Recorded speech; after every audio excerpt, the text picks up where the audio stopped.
विश्वास करना है, विश्वास करना है। आज मिठास आपके जीवन में जब तक नहीं आएगी जब तक आप परमेश्वर से मांगेंगे नहीं। अगर आज आप चाहते हैं कि परमेश्वर की मिठास मेरी लाइफ में आए और बनी रहे, मैं उन लोगों को कह रहा हूं कि अगर हो सकता है आज आपके जीवन में ऐसी कड़वाहट भरी हो कि आप प्रभु से प्रार्थना ना कर पा रहे हो सकता है कि आपके जीवन में हो रहा हो कि आपको एक भी आशीष ना मिल रही हो, कर्जे से बाहर नहीं आ रहे, दुकान नहीं चल रही, बिजनेस नहीं चल रही। आज जो लोगों के पास मिली है कि नहीं मिली वो मिठाई खाना, इसको ये इसलिए दिया है, ये विश्वास का प्रतीक है। इसको खाना, घर तक जाते जाते खाना थोड़ा थोड़ा, ये नहीं मुट्ठा भर के जैसे शादियों में खाते हो, लड्डू भर के चल जान दे आन दे जान दे, घर तक गए पता ही नहीं कहाँ मिठाई। आपको ऐसे टेस्ट लेते लेते जाना है, टेस्ट लेते लेते रहना है, एक हफ्ते तक थोड़ा थोड़ा टेस्ट लेते रहना। याद रखना हफ्ते से पहले गवाहियां आएंगी, आमीन। तुम मुझे मिठाई खिलाओगे, अगले हफ्ते मैं मिठाई खाऊंगा, आमीन। अपने पड़ोसी को बोलो अगले हफ्ते तुम मुझे मिठाई खिलाओगे। ये विश्वास है मेरा और आपका, लेकिन विश्वास करना है। क्या आप तैयार हैं कि नहीं? yes. अरे हाँ या ना? yes. मुझे लगता नहीं है भाई साहब, हैं? लगता नहीं है, मुझे लगता है कोई आपके अंदर विश्वास की घटी है कई बार, लेकिन प्रभु का आत्मा आज आपके लिए भविष्यवाणी कर रहा है। रंजना है कोई? रंजना हाथ उठाओ अगर कोई रंजना को जानता है। हाँ हाँ, नहीं वो शादीशुदा है शादीशुदा। कोई रंजना है यहाँ पर? जो भी है हाँ हाथों को उठाओ। जो भी है शादीशुदा। सुनो, मैंने ऐसे देखा कोई रंजना है और उसके पास बेटा नहीं है। प्रभु के आत्मा ने मुझे बोला भी उसके घर में खुशखबरी आ रही है यीशु मसीह के नाम में, आमीन। फिर कह रहा हूं कि रंजना बेटा नहीं है, खुशखबरी आ रही है, और जिनका नाम रंजना है एक नए घर के साथ आशीषित हो रहे हैं आप यीशु मसीह के नाम में। ये भविष्यवाणी आपके लिए, अगर आप बिलीव करते हैं तो चर्च, क्या आप तैयार हैं? आइए हम सब अपने हाथों को उठाएं, जोर से तारीफ करें परमेश्वर की। सारे बोलो हालेलुया। आज का टॉपिक है निराशा से कैसे बाहर आएं। हो सकता है आप निराश हैं, इसीलिए आप मीठा मुंह नहीं कर रहे। जो लोग निराश होते हैं अपनी लाइफ में, कभी उनके चेहरे पर मैंने मिठास नहीं देखी, कभी उनकी मैंने बोल बाणी मीठी नहीं देखी। बहुत सारे लोग दुखी होकर नहर की पटड़ी पे बैठ जाते हैं, गांव के चौराहे पर बैठ जाते हैं। बहुत सारे लोग आपने बैठा हुए देखा होगा, लोगों को चौराहे पर बैठ जाते हैं, सोचते रहते हैं, चिंता करते रहते हैं। बहुत सारी औरतें खाट बिछाकर गर्मी में गेट के पास झूला झूल रही होती हैं, पंखा झुला रही होती हैं, पता नहीं घर वाला कब आएगा, गोलगप्पे लाएगा, मिठाई लाएगा। लेकिन कई बार हम लोग निराश होते हैं, क्यों? पता नहीं मेरा बेटा कब आएगा, खुशखबरी कब देगा, मिठाई कब खिलाएगा। जो भरने गया है लेकिन इस बार भी निराश होकर आ गया। लेकिन पवित्र आत्मा ने कहा आज जितने प्रार्थना में शामिल हुए हैं, आपके बेटे आपके लिए मिठाई लेकर आ रहे हैं। घर जाते ही आपका पति आपके लिए कोई खुशखबरी की मिठाई लाएगा, कह रहे। लेकिन अगर आप कहता कि निराशा से बाहर आएंगे, तब कहता कि आपको निराश नहीं रहना।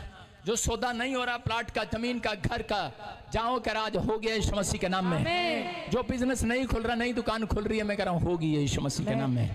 हो सकता है आप में से कोई व्यक्ति यहाँ पर ऐसा निराश बैठा हो और जिंदगी से हार मान गया हो, आपको निराशा चिंता से भर दिया हो शैतान ने कि तेरा कुछ नहीं हो सकता, तू बर्बाद है। लेकिन जो लोग पवित्र आत्मा की अगुवाई में चलते हैं तो वो लोग कभी बर्बाद नहीं होते और वो कभी हारते नहीं है। निराशा में से बाहर आने का तरीका यही है कि जब आप पवित्र आत्मा को पुकारते हैं, क्योंकि पवित्र आत्मा आपका हेल्पर है, पवित्र आत्मा आपका मददगार है, पवित्र आत्मा आपको निराश नहीं होने देगा, पवित्र आत्मा आपको हारने नहीं देगा। याद रखना, जब भी परमेश्वर के लोगों ने हाथ उठाया तो उसी समय परमेश्वर ने उनकी निराशा को खत्म किया। दाऊद के यहाँ पर 3 साल तक अकाल पड़ा हुआ। तो सबको जय मसीह की, God bless you all of you. आज के सुंदर समय में हम परमेश्वर की उस योजना को जो हम पर प्रकट किए उसके विषय में हम बात करना चाहते हैं। तो सबसे पहले हम ये बात करना चाहते हैं कि जो लोग परमेश्वर के जीवन में आ जाते हैं, उनके जीवन में परेशानियां और रुकावटें और बंधनें क्यों सबसे ज्यादा उनको नजर आने लग जाती है, और वो क्यों इस समस्याओं में ही उलझे रहते हैं जबकि परमेश्वर उनके सामने खड़ा रहता है। आज हम देख रहे हैं कि जहां जहां पर चर्चेस हैं, जहां जहां पर आप वीडियो के द्वारा देख पाते होंगे, लोग अपनी चंगाइयों को पा रहे हैं, अपनी छुटकारा पा रहे हैं। और मैं ये भी चाहता हूं कि हम सब परमेश्वर को करीब से जाने, हम परमेश्वर के उस वचन को जाने जो परमेश्वर ने हमसे हमारी आत्मा में रखा है। हमारे हृदय के अंदर उसने वो बीज डाला है। तो आज उसी विषय में आपसे बात करना चाहता हूँ मेरे भाइयों और मेरी सिस्टरों, कि हम लोग जो परमेश्वर के वचन को पढ़ते हैं और उस पर अमल में लाने की कोशिश करते हैं, तभी हम अपने उद्धार को देख पाते हैं। मैं आज देख पा रहा हूँ कि बहुत सारे लोग हैं जो अपनी चंगाइयों को रिसीव नहीं कर पा रहे, जो अपने छुटकारे को नहीं रिसीव कर पा रहे। वो हम में से ही है, परंतु वो कोई ऐसे लोग नहीं है जो परमेश्वर को प्यार नहीं करते, परंतु उनका प्यार और उनकी परमेश्वर की तरफ निवेदन प्रार्थना पूरी क्यों नहीं हो रही है।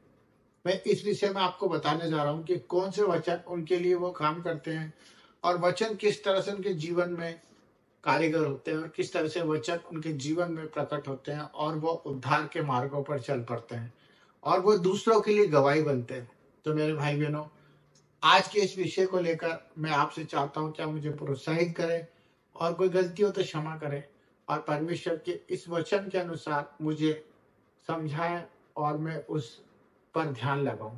तो सबके लिए हम लोग प्रार्थना भी करते हैं और उन विषयों के लिए हमें परमेश्वर की ओर से जो हमारे भाइयों हमें रिक्वेस्ट भेजते हैं, हम उस पर अपना परमेश्वर से प्यार प्रकट करने की कोशिश करते हैं। तो मैं इस बात के लिए आपको आज अवगत कराने वाला हूँ कि जिस तरह से हम परमेश्वर के जीवन में आ गए और चुन लिए गए, ये हमारी ओर से नहीं हुआ है। सबसे पहले हम इस चीज को जान ले कि जो परमेश्वर का वचन है कि मैंने तुझे चुना है, तूने मुझे नहीं चुना है।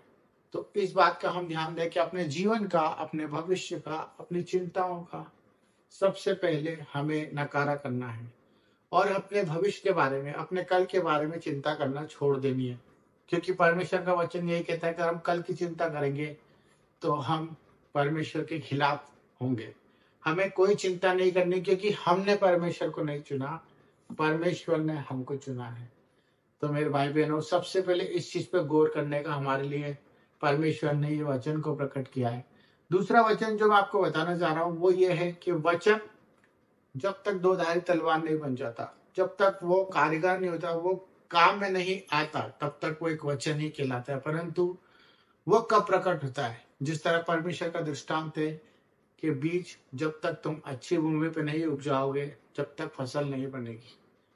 तो उसी प्रकार परमेश्वर का वचन भी यही कहता है कि आप अगर वचन पढ़ते हैं और सुनते भी हैं, पर जब तक अपने हृदय में उसको जगह नहीं देंगे और उस हृदय से आपके अंदर वो आवाज नहीं आने लगेगी, तब तक आपका उद्धार नहीं हो सकता। तो हम वचन को पढ़े, वचन को सुने, परंतु वचन को हृदय में डालने की कोशिश करें।